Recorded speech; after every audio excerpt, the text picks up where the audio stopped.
Hi. Um, Thank you for coming and watching this. If you're here watching this, if you're not, then you won't hear me saying that anyway. I normally do this at sort of 7 o'clock, 7:30 at a push sometimes, but I've been so busy with work and seeing clients that I needed to reschedule and put it back a bit. So it's 8 o'clock, which is a bit late for doing these. So I hope that there's people watching me. If you're watching, then just let Ecam know that it's okay and I can see your comments. I've added the Parent Plus group and the Parent and Carers Support group on this as well tonight. So hopefully there'll be a different audience of people. And welcome aboard. I've had quite a few recent likes and follows in the Parent and Carer Support page. So I thought I'd add it to the lives. So this might not be around parenting, although I think it's relevant, the stuff that I talk about on here, for everybody, whether you're a parent or not, whether you've got children or not. I'm not sure whether I've mentioned this in the Sort Your Shizzle, but I was a foster carer for about 14 years, I think, which is why it's called Parent and Carer Support, because I think carers need support sometimes when they're looking after difficult children, which obviously the children have been through a lot, which is why they're in care. So yeah, I just wanted to say welcome to anybody that's watching on there. If you have got any questions, then feel free to post and comment, and I can get back to you either during this live or if I go back and watch afterwards, I can answer anything. If you're new to the Parent and Carer Support group and you need any support with anything in particular, then feel free to put it in there and I can talk about it as one of the topics on the lives. I try to go live at least once a week. The times are a changing sometimes dependent on my work commitments, but I will always attempt to get on here at least once a week. So what am I talking about tonight? Something that cropped up for me today, and I decided to do a bit of a talk on this tonight, is how can we turn a negative into a positive? And when I'm talking about turning a negative into a positive, what I'm thinking about is our thoughts, because I had to go for a blood test today. It's my cancer marker was up last time, so they didn't want to leave it for the 3 months. They wanted to just give it 4 weeks to see whether it would settle on its own. So I had to go and have another blood test today. I noticed before I even set off that the parking at the hospital is always a bloody nightmare, which is quite a negative comment for me to come up with. So I'd kind of already started to get the story of this is not going to end well. This is not going to be a happy thing to do. But surprisingly enough, we got there. We got parked pretty much straight away. Only had to go around the car park once before somebody pulled out, and there was a nice big space there. So I parked my car, and I thought, well, hey, we're on to a winner here. Went into where I usually get my blood taken, and they'd moved it to a different ward that was upstairs and as far away as you could possibly get. So I thought, well, getting my steps in. Again, I was trying to keep it quite positive. So I got there. I've done quite a few steps today, which I'm pleased about, and certainly moving the blood clinic helped.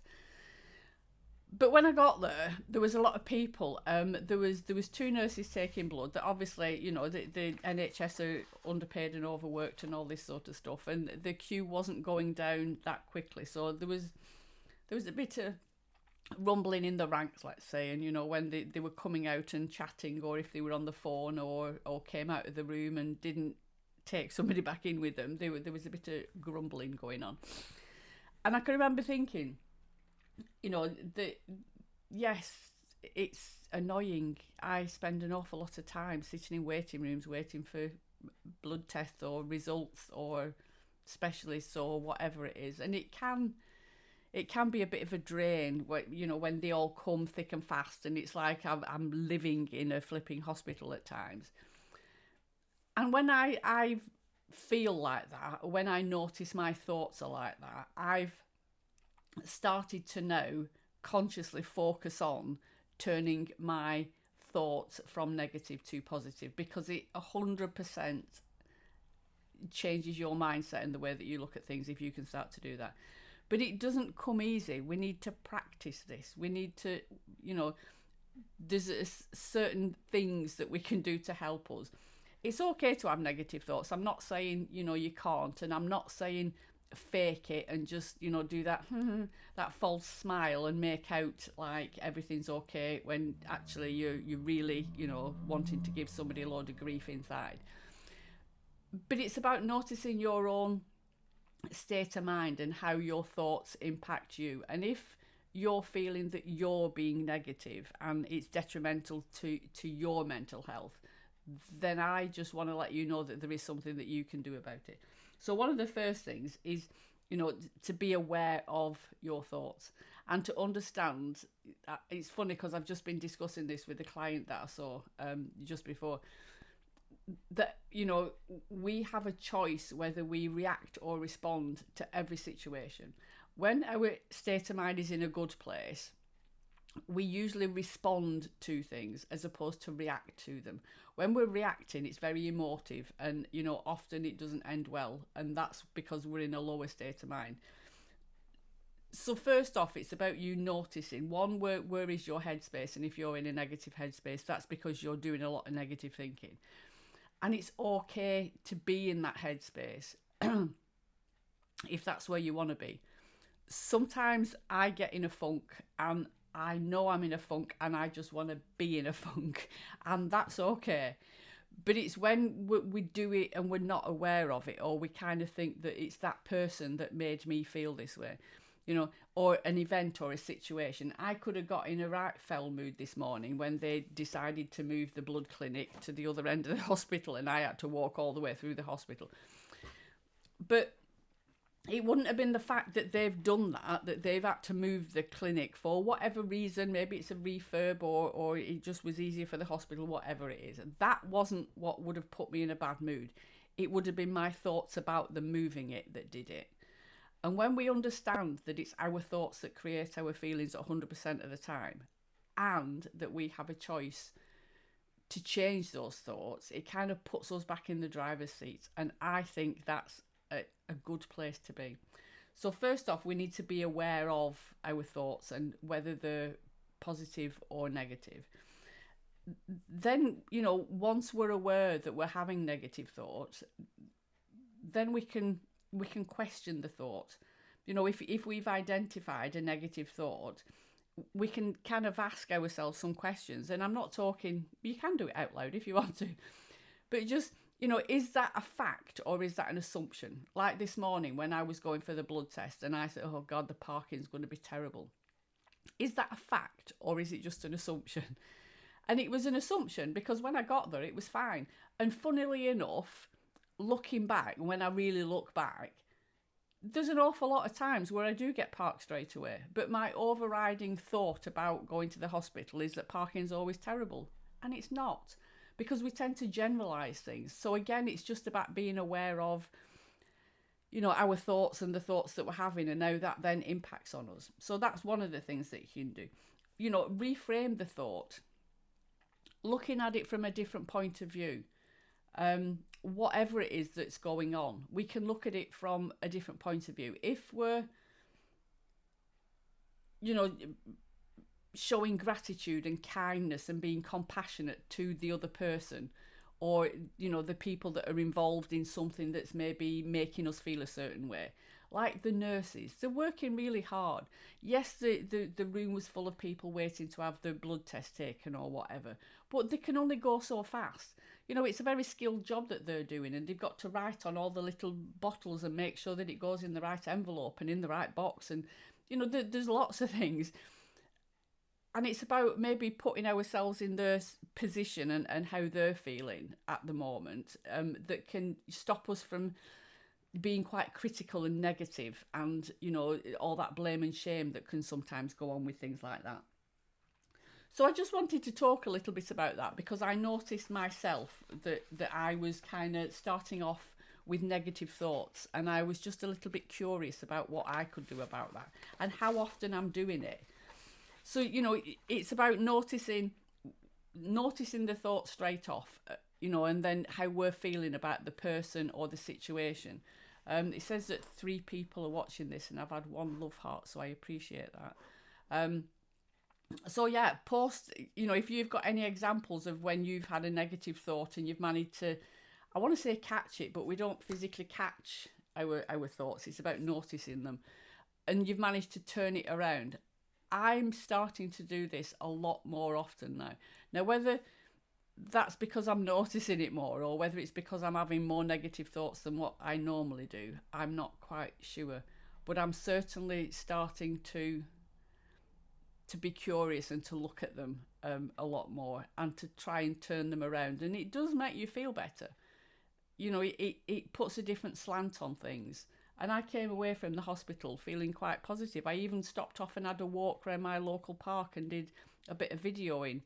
And the sun was shining and I was out in nature and it was lovely. Whereas, sometimes I'll just want to get home and have a cup of tea because it's been such a traumatic experience going to the hospital.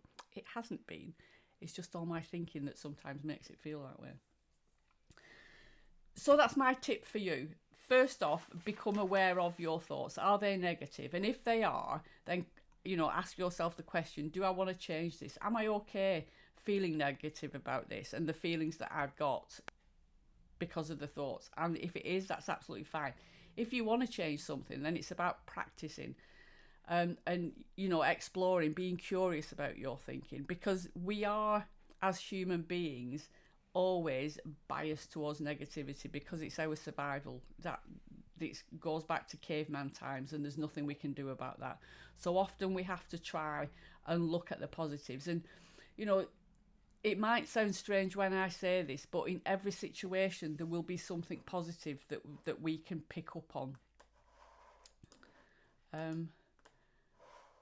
I'm just going to pop this over there. A Facebook user has said, I try and think about what is the likelihood of this happening and why is the worst. And what is the worst? Yeah, what you mean, what is the worst thing that can happen? Yeah, so you try and think about the likelihood of this happening. Absolutely. What is the worst thing that could happen? Yeah, absolutely, Steph. You've written who it is. You see, you know that I don't know who it is. Absolutely, that 100%. That's what I do a lot of the time. What is the worst thing that can happen? And I'll even say that sometimes to people. Okay, so that happens. What's the worst thing that can happen? And as well, I like what you say about the likelihood of it, because 99% of the thoughts that we have probably won't happen. I'm not sure whether you're like me, but sometimes I don't do it as much now, but I'd run through conversations that I would have with somebody. I'll say this and then they'll come back and say that, and then I can say this and all the, and it never happens. And I get curious about that, because then I think, why do I need to run through this conversation? Why do I need to practice this conversation?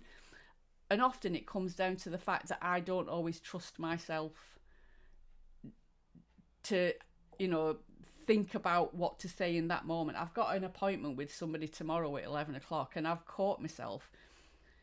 Do I need to plan for it? What do I need to take? Do I need to print some things out and take them so that when they're asking me questions, I look like I'm prepared for every eventuality?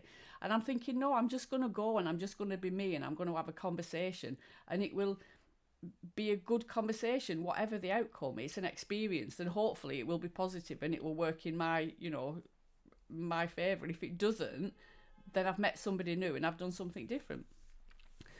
Paul has put, I agree, if you look for a positive, you can find one. Absolutely. If you look for a positive, there will always be one, even in the worst situations. And it's hard. Sometimes we're really scraping the barrel to try and find something positive.